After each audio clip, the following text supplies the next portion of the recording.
Supreme court ने कुछ सियासी मामलों में, अरविंद केजरीवाल, मनीष सिसोदिया वगैरह के मामलों में एक नया मापदंड अपनाया है, जिसमें ये बोला है कि अगर ट्रायल ख़त्म होने का कोई रीजनेबल प्रोस्पेक्ट ना हो कि जल्दी ट्रायल ख़त्म हो जाएगा, तब यूएपीए पीएमएलए में भी बेल दी जा सकती है।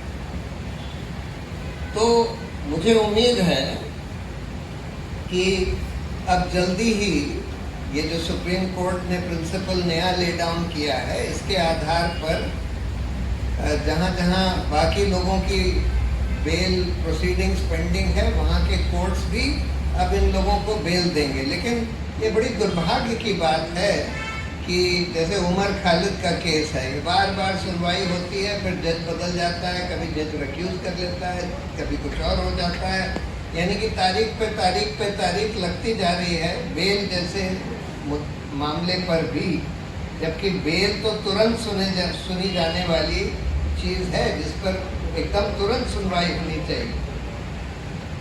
लेकिन फिर भी ये सब हो रहा है, और इसका एक कारण ये है कि न्यायिक व्यवस्था चरमराई हुई है। लेकिन एक नई प्रॉब्लम जो कि हाल में मोदी राज में बहुत बढ़ गई है, वो न्यायपालिका की स्वतंत्रता की प्रॉब्लम है। और अब हम देख रहे हैं कि न्यायपालिका उस तरह से स्वतंत्र तरीके से सरकार के खिलाफ खड़ी नहीं हो पाती जैसे पहले हो पाती थी। 3-4 कारण हैं। एक तो खैर ये होता है, जो इमरजेंसी में भी हुआ, जब एक बहुत मजबूत फांसीवादी सरकार सामने दिखती है तो बहुत सारे जजेस डर जाते हैं, और ये हुआ मोदी के पहले काल में, दूसरे काल में। लेकिन आज वो स्थिति नहीं है। आज उस तरह की, क्योंकि इनकी 240 सीट रह गई हैं, उस तरह की मजबूत फांसीवादी सरकार सामने खड़ी हुई नहीं दिख रही, तो उसका डर काफ़ी कुछ कम हुआ। दूसरा पुराना कारण है कि जो जेटली ने भी एक बार पार्लियामेंट में बोला था कि भाई जजों को जो रिटायरमेंट के बाद नौकरी दी जाती है किसी कमीशन में, जैसे अरुण मिश्रा को उन्होंने 20 फैसले सरकार के हक में दिए, अडानी को 20,000 करोड़ का फायदा कराया, पब्लिक मंच पर बोल दिया कि मोदी तो विजनरी है, उनको नेशनल ह्यूमन राइट्स कमीशन का चेयरमैन बना दिया। उसी तरह से खानविलकर साहब हैं, जिन्होंने यूएपीए पीएमएलए को और ड्रैकोनियन बना दिया।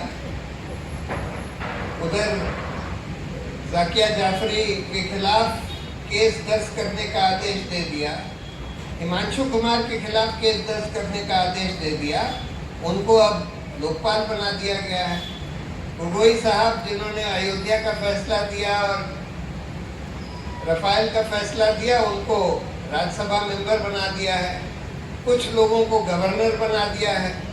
तो एक तो खैर ये प्रॉब्लम शुरू से रही है, और आज और बढ़ गई है कि भाई पोस्ट रिटायरमेंट जॉब से लुभा के आप जजों को अपने कब्जे में कर लेते हैं। मोदी सरकार ने एक नया तरीका अपनाया है जजों की स्वतंत्रता, न्यायपालिका की स्वतंत्रता खत्म करने का, कि जब जब कानून ये कहता है कि जो सीनियर जजेस का कोलिजियम है वो जिन जजों को रेकमेंड करेगा उनकी नियुक्ति होगी। अगर सरकार को आपत्ति है तो एक बार रिकमेंडेशन वापस भेज सकती है। उसके बाद अगर कोलिजियम ने यूनानिमसली उसको रीइटरेट किया तब उनको अपॉइंट करना पड़ेगा। लेकिन मोदी सरकार ने एक नया तरीका अपनाया है इसको ना मानने का। जब सरकार कोई इंडिपेंडेंट जज का जब कोलिजियम कोई इंडिपेंडेंट जज को रेकमेंड करता है या कोई माइनॉरिटी के जज को रेकमेंड करता है, तब सरकार उस रिकमेंडेशन पर बस बैठी रहती है, ना हाँ कहती है ना कहती है। कई बार कई सालों तक बैठी रहती है। अब नोटिफिकेशन भी नहीं अपॉइंट करती उनके अपॉइंटमेंट का, वापस भी नहीं भेजती, वहां पर मामला अटका रहता है। कभी कभी जब वापस भी भेजती है और कोलिजियम यूनानिमसली रीइटरेट करता है, तब भी नहीं अपॉइंट करते। सालों साल तक कई दर्जनों ऐसे उदाहरण हैं कि माइनॉरिटीज के और इंडिपेंडेंट जजेस के अपॉइंटमेंट यूनानिमस रीइटरेशन के बाद भी नहीं अपॉइंट करेंगे। कायदे से ये कंटेम्प्ट ऑफ कोर्ट है। सुप्रीम कोर्ट को प्रधानमंत्री और कानून मंत्री को हॉलअप करना चाहिए कंटेम्प्ट के लिए। लेकिन दुर्भाग्य की बात है कि ये लोग इतना कमजोर हो गए हैं कि इनकी हिम्मत नहीं है कि सरकार को, मतलब प्रधानमंत्री को या कानून मंत्री को कंटेम्प्ट के लिए बुला ले, और वही गिड़गिड़ाते रहते हैं सरकार के सामने कि अच्छा हमारा एक आदमी कर दीजिए, हम आपके 2 आदमी कर लेंगे। तो इस तरह से सरकार के आरएसएस वाले बहुत सारे जजेस अपॉइंट हो गए और इसकी वजह से भी न्यायपालिका की स्वतंत्रता खत्म हुई है।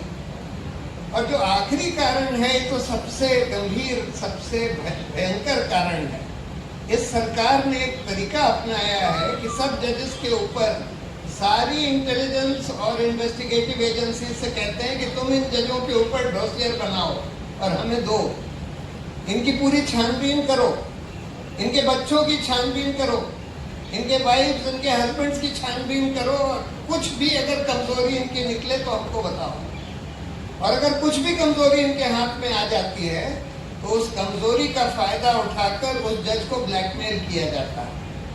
और अगर चीफ जस्टिस आपके कब्जे में आ गया, जैसे गोगोई साहब के खिलाफ सेक्सुअल हैरेसमेंट का सारी इंफॉर्मेशन थी सरकार के पास, उधर दीपक मिश्रा के मेडिकल कॉलेज स्कैम की तो सीबीआई ने फोन ही टैप कर लिया था मेडिकल कॉलेज के ऑफिसर का, जिसके कॉन्वर्सेशन एक पूर्व चीफ जस्टिस से हो रहे थे, और वो कहता है कि भाई सरदार को 5 गमले देने हैं और तुम्हारा केस हो जाएगा, और इन्हीं के यहाँ केस पेंडिंग था।